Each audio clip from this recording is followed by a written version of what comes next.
each Pokemon to understand the power that's inside. Sunflora is a notoriously weak Pokemon. With poor stats and a monograss typing, it is routinely overlooked in favor of stronger, bulkier, and generally more useful options. But is it possible that under the right conditions, and with the right trainer, we can unlock the potential of this happy little flower? That is the question that I want to answer today. Looking at Sunflora's stats, we immediately have our work cut out for us.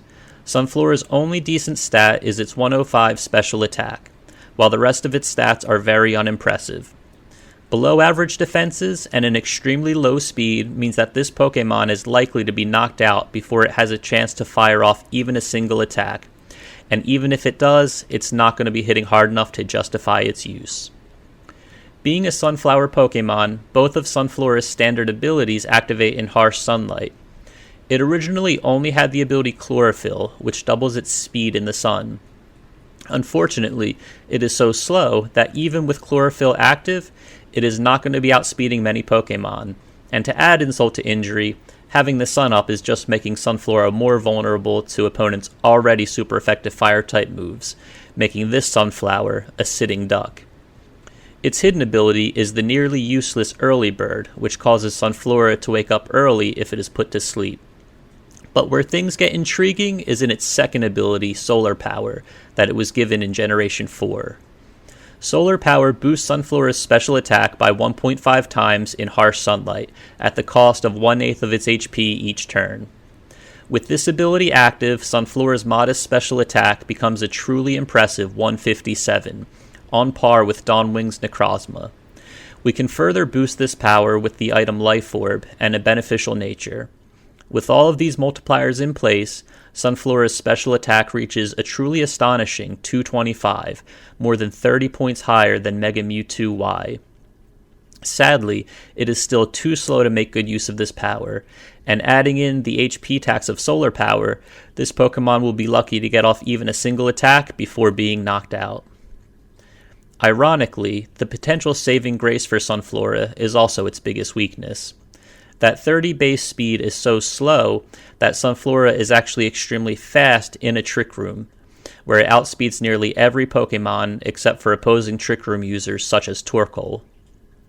If we can get both Sun and Trick Room up, Sunflora could become a formidable special sweeper.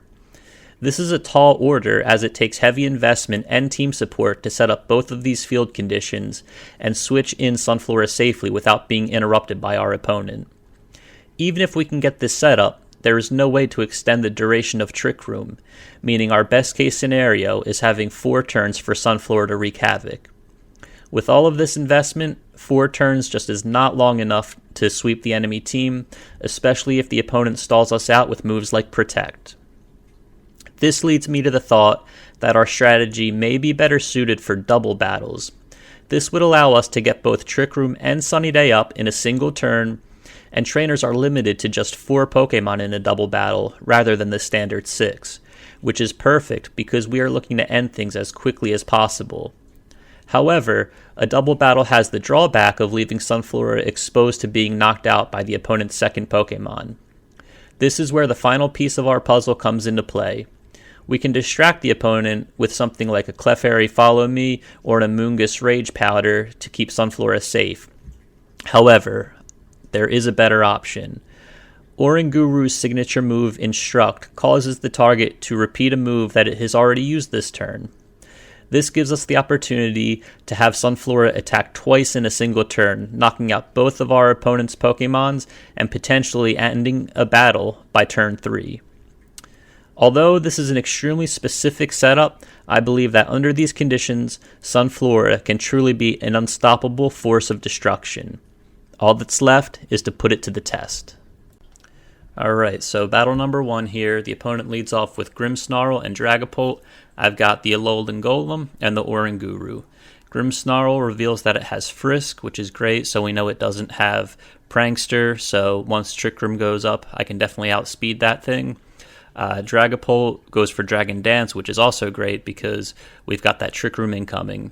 So Grimmsnarl taunts the Oranguru, and we shake that off with our mental herb. That's exactly why we have the mental herb, so we can make sure that we get up the Trick Room. So Sunny Day and Trick Room are both up, and we are ready to sweep with this Sunflora. So Golem is going to go for the explosion. I make a little bit of a misplay here by taunting the Grimmsnarl instead of just using knockoff on the Dragapult. Knockoff may not have killed anyway, but I actually forgot that Dragapult was going to resist the electric type explosion. So that's okay. As far as I'm concerned, it's just one more opponent for Sunflora. So Oranguru does have defensive investment. It's able to survive the super effective U-turn from Dragapult even after the Dragon Dance. The opponent sends in the Hisuian Typhlosion. And here we go. Sunflora is in, and Sunflora is ready to destroy. So we go for the Earth Power on the Hisuian Typhlosion. And then with Oranguru, we're going to go for the Instruct on the Sunflora, so we can attack twice and knock out both of these Pokemon in one turn. So just like that, the opponent's got one Pokemon left. Let's see what it is. Alright, so in comes Golden Go, and this is perfect. We've got the Weather Ball in the Sun. That's going to be a Fire-type move. Just for a little overkill, I do go for the Terra Fire here. Completely unnecessary, but this is their last Pokemon anyway. I figured I'd get a few style points in there. So the opponent actually does go for the Terra as well. It's going to be the Terra Ghost, removing that Fire-type weakness, but it's not going to matter. However, the opponent does have the Protect, so he's able to survive for one more turn, but that's okay.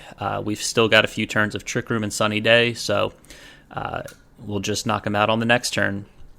He could try to stall me out with the 50% chance of getting 2 Protects in a row. He does not. He just concedes. Down goes Golden Go, and just like that, Battle 1 is in the books. Good job, Sunflora.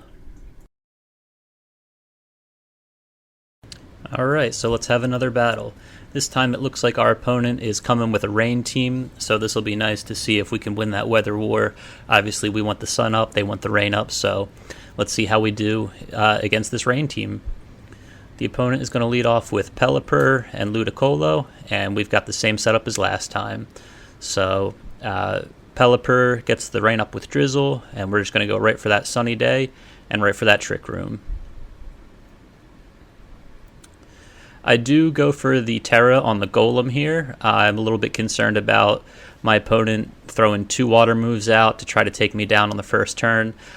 So I Terra to get rid of that weakness, but they actually double up on the Oranguru, knock off my Mental Herb, and make me flinch. So we're going to have to try again for the Trick Room, but that's actually fine because we still need to explode Golem out of here anyway. So Ludicolo goes for the Giga Drain on Oranguru. Not too much damage against. Again, this is a defensive Oranguru. And Golem is able to take down both Pokemon with a single explosion. So we've got the Sunny Day up. Here comes the Trick Room. And already 2 Pokemon down, so that should be some easy work for Sunflora to come in and clean up. So out comes the Water-type Ogerpon and the Floatzel. So we go for Solar Beam on the Floatzel. Now, one thing to note is Instruct does not work on 2-turn moves, including Solar Beam. Even though it is only 1 turn because the sun's up, it will still fail if we use it. So I knock out the Floatzel, and then I just go for the Taunt on the Ogerpon just to make sure it doesn't try to stall us out with Protect or something like that. So it actually goes for the Horn Leech on Oranguru, who survives again. Defensive Oranguru is great. And we are going to go for the Solar Beam, and that should be an easy 1-hit KO on this Ogerpon. So just like that, Sunflora is rolling. It's knocking out OU Pokemon. And let's get into another one. Alright, so we got one more battle today. Again, our opponent is bringing some serious OU threats, which is great because I want to really put this Sunflora to the test and see what it can do against the best of the best. So the opponent leads off with Ogerpon and Landorus Therian. This is a little bit precarious because Landorus, being ground type, is going to be immune to my explosion. So it might be a little bit harder this time to actually get the Sunflora in if we can't just explode with our Alolan Golem. The opponent is going to terrestrialize the Ogerpon, and Landorus actually goes for the U-turn, so that's actually perfect. That now makes it safe for me to go for the explosion. So Ogerpon takes it like a champ. Again, it has the defensive investment, and in comes the Heatran. Ogerpon uses Ivy Cudgel against my Golem, and we survive that thanks to the Focus Sash. We get our Sunny Day up, and we get our Trick Room up, so things are looking good. We're going to go for the explosion here, and then in case anyone survives that, we'll throw out Knockoff for a little extra damage. So explosion does knock out the Ogerpon, but it is not going to do quite enough damage to take out the Heatran. Knockoff is obviously not going to take it out either, but we do knock off its Life Orb, which is great because we actually survived the Heat Wave with 1 HP, so if we didn't knock off that Life Orb, Ogerpon would be going down here. So in comes Sunflora, and the opponent sends out the Poltergeist. We're going to go for the Earth Power to knock out Heatran.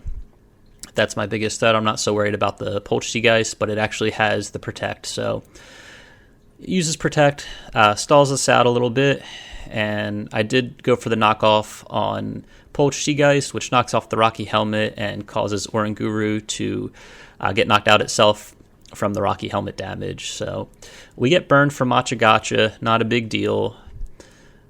And we've got Delphox finally ready to make an appearance today. So in comes Delphox. We're going to go for the Earth Power again on the Heatran. I really want to take that thing down. Again, I'm not so worried about the Poltergeist. That thing does go for the Protect this turn.